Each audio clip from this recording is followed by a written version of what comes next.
Hallelujah! Good morning. Very good morning. This is a Sunday. ಭಾನುವಾರದಂದು ಕರ್ತನ ಸನ್ನಿಧಿಗೆ ಹೋಗಬೇಕು. ಭಾನುವಾರ ಬಂದ ಕೂಡಲೇ ಒಬ್ಬ ನಿಜವಾದ ವಿಶ್ವಾಸಿಗೆ ಹಬ್ಬದಂತಿರುತ್ತೆ. ದೇವ ಜನರೊಂದಿಗೆ ಸೇರಿ ಪ್ರಾರ್ಥಿಸುವುದಕ್ಕಾಗಿ, ಹಾಡುವುದಕ್ಕಾಗಿ, ಆರಾಧಿಸುವುದಕ್ಕಾಗಿ, ದೇವರನ್ನು ಸ್ತುತಿಸುವುದಕ್ಕಾಗಿ, ದೇವರ ವಾಕ್ಯ ಕೇಳುವುದಕ್ಕಾಗಿ, ದೇವರ ಆಲಯಕ್ಕೆ ಹೋಗಲು ನಾವು ಆಸಕ್ತಿಯುಳ್ಳವರಾಗಿರಬೇಕು. ಹೋಗಿರಿ, ನಿಮ್ಮ ಸಭೆಗಳಿಗೆ ಹೋಗಿ ದೇವರೊಂದಿಗೆ ಕಾಲ ಕಳೆಯಿರಿ. ಒಂದು ವೇಳೆ ನಿಮ್ಮ ಸಭೆ ತಡ ಮಾಡಿ ಆರಂಭ ಆಗೋದಾದ್ರೆ ಈ ವಾಕ್ಯ ಕೇಳಿ ಹೋಗಿ, ಇಲ್ಲವಾದರೆ ತಿರುಗಿ ಬಂದು ವಾಕ್ಯ ಕೇಳಿರಿ. ಚಿಕ್ಕ ಪ್ರಾರ್ಥನೆಯೊಂದಿಗೆ ವಾಕ್ಯ ಧ್ಯಾನಿಸೋಣ ಬನ್ನಿ. ಪರಿಶುದ್ಧ ದೇವರೇ, ನಿಮಗೆ ವಂದನೆಗಳು. ಮತ್ತೊಂದು ಸಾರಿ ದೇವರೇ, ಈ ಭಾನುವಾರ ನಮ್ಮ ಜೀವಿತದಲ್ಲಿ ನೀವು ಮಾಡಿರುವ ಮೇಲುಗಳನ್ನೆಲ್ಲ ಜ್ಞಾಪಕ ಮಾಡಿಕೊಂಡು ನಿಮ್ಮನ್ನು ಸ್ತುತಿಸಿ, ನಿಮ್ಮನ್ನು ಆರಾಧಿಸಲು ನಮ್ಮ ಹೃದಯಗಳನ್ನು ಸಿದ್ಧಪಡಿಸಿರೆಂದು ಕ್ರಿಸ್ತನ ನಾಮದಲ್ಲಿ ಬೇಡುತ್ತೇನೆ ತಂದೆಯೇ, ಆಮೇನ್.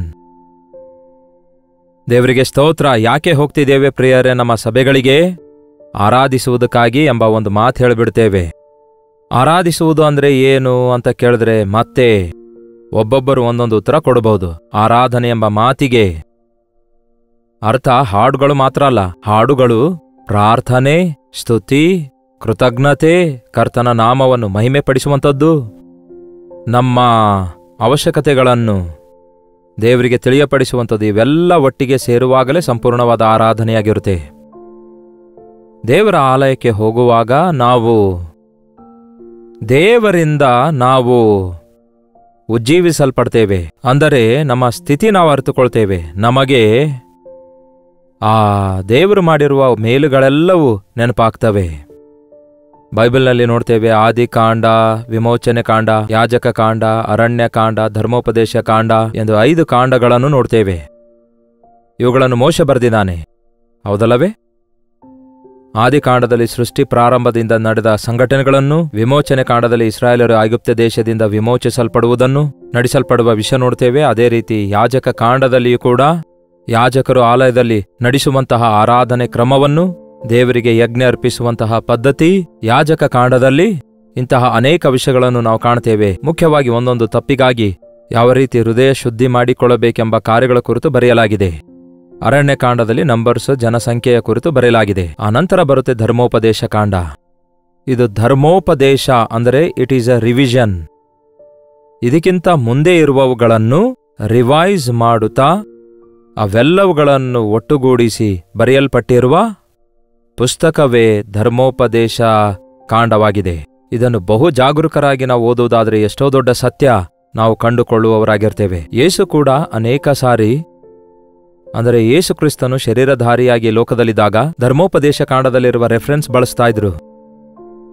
ಅಂದರೆ ಆತನು ಕೂಡ ಧರ್ಮಶಾಸ್ತ್ರ ಓದಿದನು ಎಂದು ನೆನಪಿಟ್ಕೊಳ್ಬೇಕು. ನಾವಾದರೂ ನಮಗೆಲ್ಲವೂ ಗೊತ್ತು ಅಂತ ಹೇಳಿ ಕೂತ್ಕೊಳ್ತಿದ್ದೇವೆ. ಆದರೆ ವಾಕ್ಯವನ್ನು ಸರಿಯಾಗಿ ನಾವು ಅರ್ಥ ಮಾಡಿಕೊಳ್ಳುವುದಾದರೆ ನಮ್ಮ ಜೀವಿತದ ಪರಮಾರ್ಥವನ್ನು ನಾವು ಗುರುತಿಸಬಲ್ಲೆವು. ಮಾತ್ರವಲ್ಲ, ಈ ಲೋಕದಲ್ಲಿ ಜಯಶಾಲಿಗಳಾಗಿ ಜೀವಿಸಬಲ್ಲೆವು. ಈ ಧರ್ಮೋಪದೇಶ ಕಾಂಡ ಮೋಶೆ ಕೊನೆಯದಾಗಿ ಬರೆದಿರುವಂತಹ ಪುಸ್ತಕವಾಗಿದೆ. ಬಹಳ ಮುಖ್ಯವಾದ ಪುಸ್ತಕವಾಗಿದೆ. ಈ ಪುಸ್ತಕದಲ್ಲಿ ಅತ್ಯಧಿಕವಾಗಿ ಮೋಶೆ ಉಪಯೋಗಿಸಿರುವ ಮಾತು ಜ್ಞಾಪಕ ಮಾಡಿಕೊಳ್ಳಿರಿ, ಜ್ಞಾಪಕ ಮಾಡಿಕೊಳ್ಳಿರಿ, ಜ್ಞಾಪಕ ಮಾಡಿಕೊಳ್ಳಿರಿ ಅನ್ನುವಂಥದ್ದೇ. ಯಾವ ರೀತಿ ದೇವರು ನಿಮ್ಮನ್ನು ಪ್ರೀತಿಸಿದಾರೆಂದು ಜ್ಞಾಪಕ ಮಾಡಿಕೊಳ್ಳಿರಿ. ಐಗುಪ್ತ್ಯದಲ್ಲಿ ನಿಮಗಾಗಿ ಎಂತಹ ಅದ್ಭುತ ಕಾರ್ಯ ಮಾಡಿದಾರೆಂದು ಜ್ಞಾಪಕ ಮಾಡಿಕೊಳ್ಳಿರಿ. ನಿಮ್ಮನ್ನು ಅರಣ್ಯದಲ್ಲಿ ಯಾವ ರೀತಿಯಾಗಿ ನಡೆಸಿದ್ದಾರೆ ಎಂದು ಜ್ಞಾಪಕ ಮಾಡಿಕೊಳ್ಳಿರಿ. ಅನ್ನ ಇಲ್ಲದಿರುವಾಗ, ಆಹಾರ ಬೇಕೆಂದಿರುವಾಗ ಮನ್ನ ಸುರಿಸಿರುವ ವಿಷಯ ಜ್ಞಾಪಕ ಮಾಡಿಕೊಳ್ಳಿರಿ. ದಾಹವಾದಾಗ ಬಂಡೆಯೊಳಗಿಂದ ನೀರನ್ನು ಬರಮಾಡಿರುವ ವಿಷಯ ಜ್ಞಾಪಕ ಮಾಡಿಕೊಳ್ಳಿರಿ. 40 ವರ್ಷ ಅರಣ್ಯದಲ್ಲಿ ನಡೆಯುತ್ತಿರುವಾಗ ನಿಮ್ಮ ಕಾಲು ಬಾತುಕೊಳ್ಳದಂತೆ, ನಿಮ್ಮ ಚಪ್ಪಲಿಗಳು ಕಡಿದು ಹೋಗಲಾರದಂತೆ ಕಾಪಾಡಿರುವ ದೇವರ ಶ್ರೇಷ್ಠತೆಯನ್ನು ಜ್ಞಾಪಕ ಮಾಡಿಕೊಳ್ಳಿರಿ. ನಿಮ್ಮ ವಸ್ತ್ರಗಳು ಹಳೆದಾಗಿ ಹರಿದು ಹೋಗಲಾರದಂತೆ ಮಾಡಿ ಕಾಪಾಡಿದ ದೇವರನ್ನು ಜ್ಞಾಪಕ ಮಾಡಿಕೊಳ್ಳಿರಿ. ಹಗಲಲ್ಲಿ ಮೇಘಸ್ತಂಭವಾಗಿ, ಇರುಳಲ್ಲಿ ಅಗ್ನಿಸ್ತಂಭವಾಗಿ, ಯಾವ ಅಪಾಯವೂ ಬರದಂತೆ ನಿಮ್ಮನ್ನು ನಡೆಸಿರುವ ದೇವರನ್ನು ಜ್ಞಾಪಕ ಮಾಡಿಕೊಳ್ಳಿರಿ. ನೀವು ದೇವರಿಗೆ ವಿರುದ್ಧವಾಗಿ ತಿರುಗಿ ಬಿದ್ದಾಗ, ದೇವರಿಗೆ ವ್ಯತಿರೇಕವಾಗಿ ಮಾತಾಡಿದಾಗ, ದೇವರು ಉಗ್ರಕೋಪಗೊಂಡದ್ದರಿಂದ ಸರ್ಪದ ಶಾಪದಿಂದ ಸಾಯುತ್ತಿರುವಾಗ ಯಾವ ರೀತಿ ತಾಮ್ರದ ಸರ್ಪದ ಕಡೆಗೆ ನೀವು ನೋಡಿ ಆ ಸಮಯದಲ್ಲಿ ಹೇಗೆ ಬದುಕಿದ್ದೀರಿ ಎಂಬುದನ್ನು ಜ್ಞಾಪಕ ಮಾಡಿಕೊಳ್ಳಿರಿ. ಹೌದು, ಈ ದಿನ ನಮಗೂ ಕೂಡ ದೇವರು ಅದನ್ನೇ ಹೇಳ್ತಿದ್ದಾರೆ. ಭಕ್ತನು ಹೇಳ್ತಾನೆ, ನನ್ನ ಮನವೇ ಯೆಹೋವನನ್ನು ಕೊಂಡಾಡು, ಆತನು ಮಾಡಿದ ಉಪಕಾರಗಳಲ್ಲಿ ಯಾವುದೊಂದನ್ನು ಮರೆಯಬೇಡ ಅನ್ನುತ್ತಾನೆ. ಅಂದರೆ ಅರ್ಥವೇನು? ಎಲ್ಲವನ್ನೂ ಜ್ಞಾಪಕದಲ್ಲಿಟ್ಟುಕೋ. ಪ್ರತಿ ದಿನ ಪ್ರತಿ ಗಳಿಗೆಯಲ್ಲಿ ದೇವರು ಮಾಡಿರುವ ಉಪಕಾರಗಳನ್ನು ನಾವು ಜ್ಞಾಪಕ ಮಾಡಿಕೊಳ್ಳುವುದಾದರೆ ನಾವು ದೀನತೆಯುಳ್ಳವರಾಗಿರುತ್ತೇವೆ, ಕೃತಜ್ಞತೆಯುಳ್ಳವರಾಗಿರುತ್ತೇವೆ, ಮತ್ತಷ್ಟು ಹೆಚ್ಚು ದೇವರಿಂದ ಆಶೀರ್ವದಿಸಲ್ಪಟ್ಟವರಾಗಿ ಫಲಭರಿತರಾಗಿ ಇರುತ್ತೇವೆ. ಕೃತಜ್ಞತೆ ಇಲ್ಲದವರಾಗಿ ಅನೇಕರು ಈ ಅಂತ್ಯಕಾಲದಲ್ಲಿರುತ್ತಾರೆ ಎಂಬುದಾಗಿ ದೇವರ ವಾಕ್ಯ ಹೇಳ್ತದಲ್ಲವೇ? ದೇವರು ಮಾಡಿರುವ ಮೇಲುಗಳು ನಿಮಗೆ ಜ್ಞಾಪಕದಲ್ಲಿವೆಯಾ? ಆತನು ಮಾಡಿದ ಉಪಕಾರಗಳೆಲ್ಲ ನಿಮಗೆ ಜ್ಞಾಪಕದಲ್ಲಿವೆಯಾ? ಯಾವ ಸ್ಥಿತಿಯಿಂದ ಈ ದಿನ ಈ ಸ್ಥಿತಿಗೆ ಬಂದಿದ್ದೇವೆ ಎಂಬುದು ನಮಗೆ ಜ್ಞಾಪಕ ಇದೆಯಾ?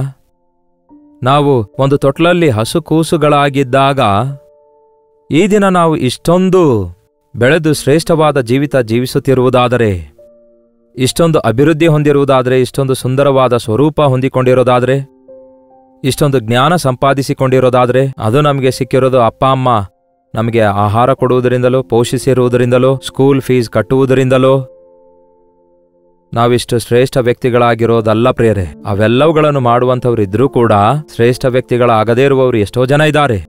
ನಿಷ್ಪ್ರಯೋಜಕರಾಗಿ ಎಷ್ಟೋ ಜನ ಬದುಕುತ್ತಿದ್ದಾರೆ. ಅದಕ್ಕೆ ಪ್ರತಿ ಸಾರಿ ದೇವರು ಮಾಡಿರುವ ಕಾರ್ಯಗಳನ್ನೆಲ್ಲ ನಾವು ಜ್ಞಾಪಕದಲ್ಲಿಟ್ಕೊಳ್ಳಬೇಕು. ಮರೆತು ಹೋಗುವ ಬುದ್ಧಿಯಾಗಿದೆ ಮಾನವನ ಬುದ್ಧಿ. ಆತನ ಮೇಲುಗಳನ್ನು ಮರೆತು ಹೋಗ್ತಾನೆ, ಕೇಡನ್ನು ಮಾತ್ರ ಜ್ಞಾಪಕದಲ್ಲಿಟ್ಕೊಳ್ತಾನೆ. ನಾವು ಅದಕ್ಕೆ ವ್ಯತಿರೇಕವಾಗಿ ರಿವರ್ಸ್ ಮಾಡಬೇಕು. ನಾವು ಕೇಡನ್ನು ಮರೆತು ಹೋಗಬೇಕು, ಮೇಲನ್ನು ಜ್ಞಾಪಕದಲ್ಲಿಟ್ಕೊಳ್ಬೇಕು. ಅವಾಗಲೇ ನಾವು ಆಶೀರ್ವದಿಸಲ್ಪಡ್ತೇವೆ. ಅದಕ್ಕೆ ಆಯಾ ಸಂದರ್ಭದಲ್ಲಿ ನಿಮ್ಮೆಲ್ಲರಿಗೂ ಹೇಳ್ತೇನೆ, ನೀವು ಹೊಂದಿಕೊಂಡಿರುವ ಉಪಕಾರಗಳ ಬಗ್ಗೆ ತಿಳಿಯಪಡಿಸಿರಿ. ಈ ಎಪಿಸೋಡನ್ನು ನೋಡಿರೋದ್ರಿಂದ ಕೆಲವು ತಿಂಗಳ ಹಿಂದೆ ದೇವರು ಮಾಡಿದ ಉಪಕಾರಗಳ ಬಗ್ಗೆ ಹಂಚಿಕೊಳ್ಳುವಾಗ ಅಲ್ಲಿಯವರೆಗೂ ಬಾಯಿ ತೆರೆದೇ ಇರುವ ಅನೇಕರು ಯಾವ ರೀತಿ ದೇವರು ಅವರಿಗೆ ದರ್ಶಿಸಿದ್ದಾರೆಂದು, ಯಾವ ರೀತಿ ಅವರು ರಕ್ಷಿಸಲ್ಪಟ್ಟಿದ್ದಾರೆಂದು, ಯಾವ ರೀತಿ ದೇವರು ಅವರ ಪ್ರಾರ್ಥನೆಗೆ ಉತ್ತರ ಕೊಟ್ಟಿದ್ದಾರೆಂದು, ಯಾವ ರೀತಿಯಾಗಿ ಅವರು ಆಶೀರ್ವದಿಸಲ್ಪಟ್ಟಿದ್ದಾರೆಂಬ ಸಾಕ್ಷಿ ಕೊಡುತ್ತಿರುವಾಗ, ಅವರ ಸಾಕ್ಷಿಗಳನ್ನು ಅವರು ನಮಗೆ ಕಳಿಸುತ್ತಿರುವಾಗ ನಾವು ಅವುಗಳನ್ನು ನೋಡಿ ಆನಂದಿಸಿದ್ದಕ್ಕಿಂತಲೂ ಹೆಚ್ಚಾಗಿ ನಿಮಗೇ ಗೊತ್ತು. ನಿಮ್ಮ ಸಾಕ್ಷಿಯನ್ನು ಜ್ಞಾಪಕ ಮಾಡಿಕೊಂಡು ನೀವು ಟೈಪ್ ಮಾಡಿ ಕಳಿಸಿದಾಗ ನಿಮಗೆ ಎಷ್ಟೋ ಪ್ರೋತ್ಸಾಹ ಉಂಟಾಗಿರುತ್ತೆ. ಅದಕ್ಕೆ ಜ್ಞಾಪಕದಲ್ಲಿಟ್ಕೊಳ್ರಿ. ದೇವರು ನಮ್ಮ ಮನಸ್ಸಿನಲ್ಲಿರುವ ವಿಷಯಗಳನ್ನೆಲ್ಲ ಬಯಲುಪಡಿಸುವುದಕ್ಕಾಗಿ ಕೆಲವೊಂದು ಸಾರಿ ಕಹಿಯಾದ ಅನುಭವ ಹಾದು ಹೋಗುವಂತೆ ಮಾಡ್ತಾರೆ. ಧರ್ಮೋಪದೇಶ ಕಾಂಡ 8ನೇ ಅಧ್ಯಾಯ 2ನೇ ವಚನ ಏನು ಹೇಳುತ್ತೆ ಎಂದು ಓದಿಕೊಳ್ಳೋಣ ಬನ್ನಿ. ನಿಮ್ಮ ದೇವರಾದ ಯೆಹೋವನು ನಿಮ್ಮನ್ನು ಈ 40 ವರ್ಷ ಅರಣ್ಯದಲ್ಲಿ ನಡೆಸಿದ್ದನ್ನೂ ನೀವು ತನ್ನ ಆಜ್ಞೆಗಳನ್ನು ಕೈಕೊಳ್ಳುವವರೋ ಅಲ್ಲವೋ ಎಂದು ತಿಳಿದುಕೊಳ್ಳುವುದಕ್ಕೆ ನಿಮ್ಮನ್ನು ಕಷ್ಟಕ್ಕೆ ಒಳಪಡಿಸಿ ನಿಮ್ಮ ಮನೋಭಾವವನ್ನು ಪರೀಕ್ಷಿಸಿದ್ದನ್ನು ನೆನಪಿಗೆ, ಅಂದರೆ ಜ್ಞಾಪಕಕ್ಕೆ ತಂದುಕೊಳ್ಳಿರಿ. ಈ 40 ವರ್ಷಗಳವರೆಗೂ ನಿಮ್ಮ ಜೀವಿತದಲ್ಲಿ ದೇವರು ನಿಮ್ಮನ್ನು ನಡೆಸಿರುವಂತಹ ವಿಧಾನವನ್ನು ಜ್ಞಾಪಕ ಮಾಡಿಕೊಳ್ಳಿರಿ. ಯಾರಾದಾದರೂ ಈ ದಿನ ಜನ್ಮದಿನ ಇರೋದಾದರೆ, ನಿಮ್ಮ ಬರ್ತ್ಡೇ ಇರೋದಾದರೆ, ಇದು 40th ಬರ್ತ್ಡೇ ಆಗಿರೋದಾದರೆ ದೇವರು ನಿಮಗೆ ಸ್ಪೆಷಲ್ ಆಗಿ ಮಾತಾಡ್ತಿದ್ದಾರೆ. ಹೌದು ಪ್ರಿಯರೇ, ನಾವು ಪ್ರತಿ ಹುಟ್ಟಿದ ಹಬ್ಬದಂದು ಏನೋ ಸೆಲೆಬ್ರೇಟ್ ಮಾಡಿಕೊಳ್ಳೋದಷ್ಟೇ ಅಲ್ಲ, ದೇವರು ಮಾಡಿರುವ ಉಪಕಾರಗಳನ್ನೆಲ್ಲ ಜ್ಞಾಪಕ ಮಾಡಿಕೊಳ್ಳಬೇಕು. ದೇವರ ನಂಬಿಗಸ್ತಿಕೆಯನ್ನು ನೆನಪು ಮಾಡಿಕೊಳ್ಳಬೇಕು. ಕಳೆದ ವರ್ಷ ಫೆಬ್ರವರಿ 29ನೇ ತಾರೀಕು ನನ್ನ ಲೀಫ್ ಇಯರ್ ಬರ್ತ್ಡೇ ಇತ್ತು. ಆ ದಿನ ದೇವರ ಉಪಕಾರ ನೆನೆಸಿಕೊಂಡಾಗ 72 ವರ್ಷಗಳ ದೇವರ ನಂಬಿಗಸ್ತಿಕೆ, ದೇವರ ದಿವ್ಯ ದಾನಗಳು ಎಷ್ಟೋ ಅನುಭವಿಸಿದ್ದೇನೆಂದು ಮತ್ತೊಮ್ಮೆ ನೆನೆಸಿಕೊಂಡಾಗ ಎಷ್ಟೋ ಪ್ರೋತ್ಸಾಹವಾಯಿತು, ಎಷ್ಟೋ ಉತ್ಸಾಹವಾಯಿತು, ಎಷ್ಟೋ ಆದರಣೆ ಉಂಟಾಯಿತು. ಅದನ್ನು ಹಂಚಿಕೊಂಡಾಗ ಎಷ್ಟೋ ಜನರಿಗೆ ಅದು ಮೇಲುಕರವಾಗಿಯೂ ಸವಾಲುಕರವಾಗಿಯೂ ಮಾರ್ಪಟ್ಟಿತು. ದೇವರು ಮಾಡಿರುವ ಮೇಲುಗಳನ್ನು ಮುಚ್ಚಿಡಲಾರದೆ ನಿಮ್ಮ ಮಕ್ಕಳ ಮಕ್ಕಳಿಗೂ ತಲೆಮಾರುಗಳವರೆಗೂ ತಿಳಿಸಬೇಕು. ಈ ದಿನ ನಮ್ಮ ಮಕ್ಕಳಿಗೆ ನಮ್ಮ ಗತ ಗೊತ್ತಿಲ್ಲದೇ ಇರೋದ್ರಿಂದ, ಅವರು ಹುಟ್ಟಿದಾಗಲೇ ಅವರಿಗೆ ಎಲ್ಲವೂ ಅನುಕೂಲವಾಗಿರೋದ್ರಿಂದ ಅವರು ಕೃತಜ್ಞತೆ ಇಲ್ಲದವರಾಗಿರ್ತಾ ಇದ್ದಾರೆ. ಐಗುಪ್ತದಲ್ಲಿ ದೇವರು ಮಾಡಿರುವ ಅದ್ಭುತ ಕಾರ್ಯಗಳ ಕುರಿತಾಗಿ ಇಸ್ರಾಯೇಲರು ತಮ್ಮ ಮಕ್ಕಳ ಮಕ್ಕಳಿಗೆ ಹೇಳದೇ ಇರುವಾಗ ಅವರು ಅವಿಶ್ವಾಸಿಗಳಾಗಿ ಮಾರ್ಪಟ್ರು. ಆ ಕಾಲದಲ್ಲಿ ಪ್ರವಾದಿಗಳು, ಆ ಕಾಲದಲ್ಲಿ ನಾಯಕರಿರೋದ್ರಿಂದ ದೇವರ ಕೃಪೆ ಅವರನ್ನು ನಡೆಸಿತು. ಆದರೆ ಬಹಳಷ್ಟು ಜನ ಪಿತೃರು ಕೃತಜ್ಞತೆ ಇಲ್ಲದವರಾಗಿರೋದ್ರಿಂದ ಅವರು ತಮ್ಮ ಮಕ್ಕಳನ್ನು ಕೂಡ ನಷ್ಟಪಡಿಸಿಕೊಂಡರು. ನಾವಾದರೂ ಹಾಗಲ್ಲ, ನಮ್ಮ ಮಕ್ಕಳಿಗೆ ದೇವರು ಮಾಡಿರುವ ಉಪಕಾರಗಳ ಕುರಿತು ಹೇಳಬೇಕು. ಈ ನಮ್ಮ ಭಾರತ ದೇಶದ ಕುರಿತು ಕೂಡ ಅನೇಕರಿಗೆ ಗೊತ್ತಿಲ್ಲ. ಎಲ್ಲರೂ ತಮ್ಮ ಇಷ್ಟ ಬಂದಂತೆ ವ್ಯಾಖ್ಯಾನಿಸುತ್ತಾ ಇದ್ದಾರೆ. ಭಾರತ ದೇಶಕ್ಕೆ ಸ್ವತಂತ್ರ ಸಿಕ್ಕಿದಾಗ ದೇಶ ಯಾವ ರೀತಿಯಾದ ಸ್ಥಿತಿಯಲ್ಲಿತ್ತೆಂದು, ಹೇಗಿತ್ತು ಎಂದು ಗಮನಿಸುವುದಾದರೆ ನಾವು ಎಲ್ಲೋ ಇದ್ದಿದ್ದೆವು. ಇದಕ್ಕೆ ಕಾರಣ ಒಬ್ಬ ವ್ಯಕ್ತಿಯಲ್ಲ, ಒಂದು ಪರಿಪಾಲನೆಯಲ್ಲ. ಅಂದಿನಿಂದ ಇಂದಿನವರೆಗೂ ಪರಿಪಾಲಿಸಿದ ಎಲ್ಲರಿಗೂ ಆ ಒಂದು ಆ ಕ್ರೆಡಿಟ್ ಹೋಗ್ತದಲ್ಲವೇ? ಎಷ್ಟು ಕಷ್ಟಗಳಿಂದ ಈ ದೇಶ ಹೊರಗೆ ಬಂದಿತೆಂದು, ಎಷ್ಟು ಯುದ್ಧ ಹೋರಾಟಗಳಿಂದ ಹೊರ ಬಂದಿತೆಂದು, ಯಾವ ಸ್ಥಿತಿಯಿಂದ ಯಾವ ಸ್ಥಾನಕ್ಕೆ ಬೆಳೆದು ಬಂದಿತ್ತು ಎಂದು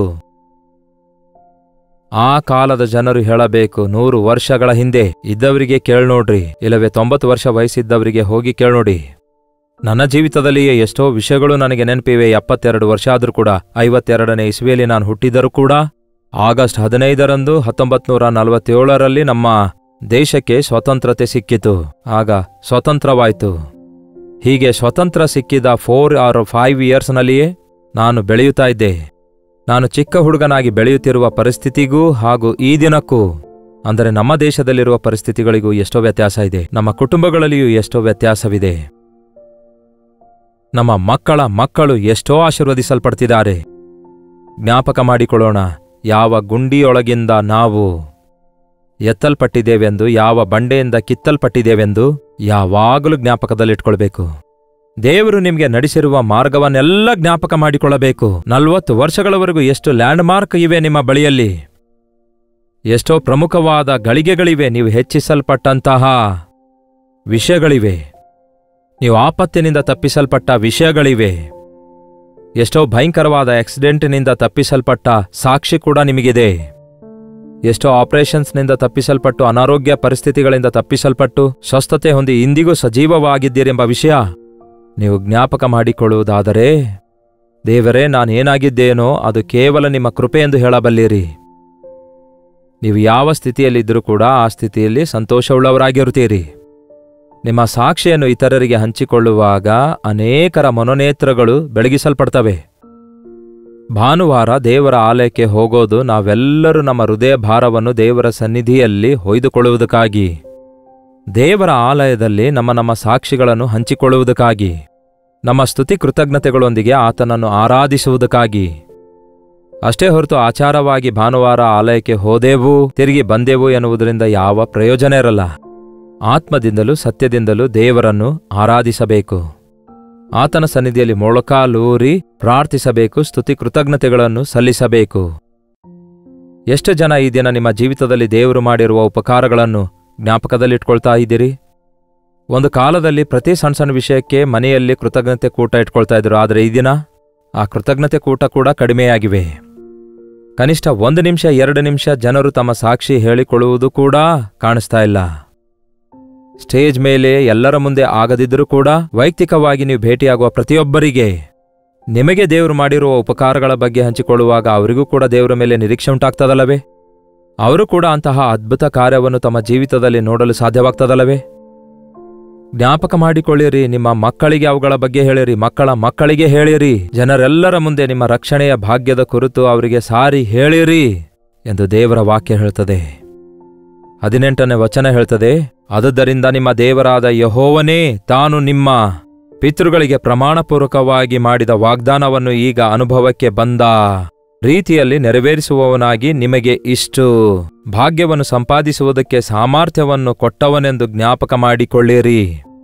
ನೀವು ನಿಮ್ಮ ದೇವರಾದ ಯೆಹೋವನನ್ನು ಮರೆತು ಇತರ ದೇವರುಗಳನ್ನು ಅವಲಂಬಿಸಿ ಪೂಜಿಸಿದರೆ ನೀವು ತಪ್ಪದೆ ನಾಶವಾಗಿ ಹೋಗುವಿರಿ ಎಂದು ನಿಮ್ಮನ್ನು ಖಂಡಿತವಾಗಿ ಎಚ್ಚರಿಸುತ್ತೇನೆ ಅಂದನು. ಈ ಹೊತ್ತು ದೇವರು ನಿಮಗೆ ಮಾಡಿರುವಂತಹ ಮೇಲುಗಳನ್ನು ಜ್ಞಾಪಕ ಮಾಡಿಕೊಳ್ಳಿರಿ. ದೇವರು ನಿಮಗೆ ಯಾವ ರೀತಿ ಸಾಮರ್ಥ್ಯ ಕೊಟ್ಟು ಸಾಮರ್ಥ್ಯವುಳ್ಳವರನ್ನಾಗಿ ಮಾಡಿದ್ದಾರೆಂದು ಆ ವಿಷಯಗಳನ್ನು ಜ್ಞಾಪಕ ಮಾಡಿಕೊಳ್ಳಿರಿ. ಆತನಿಗೆ ಸ್ತುತಿ ಸಲ್ಲಿಸಿರಿ. ಎಷ್ಟು ದೇವರ ಮೇಲುಗಳನ್ನು ಜ್ಞಾಪಕ ಮಾಡಿಕೊಳ್ತೇವೋ ಅಷ್ಟು ಕೃತಜ್ಞತೆ ನಮ್ಮ ಜೀವಿತದಲ್ಲಿ ಉಂಟಾಗ್ತದೆ. ಎಷ್ಟು ಹೆಚ್ಚು ದೇವರನ್ನು ನಾವು ಸ್ತುತಿಸುತ್ತೇವೋ ಅಷ್ಟೇ ಹೆಚ್ಚು 2ರಷ್ಟು ಆಶೀರ್ವಾದ ಹೊಂದುತ್ತೇವೆ. ಬನ್ನಿ, ಸಭೆಗೆ ಹೋಗುವ ಮುಂಚೆ ಚಿಕ್ಕ ಪ್ರಾರ್ಥನೆ ಮಾಡೋಣ. ಪರಿಶುದ್ಧ ದೇವರೇ, ನಿಮಗೆ ವಂದನೆಗಳು.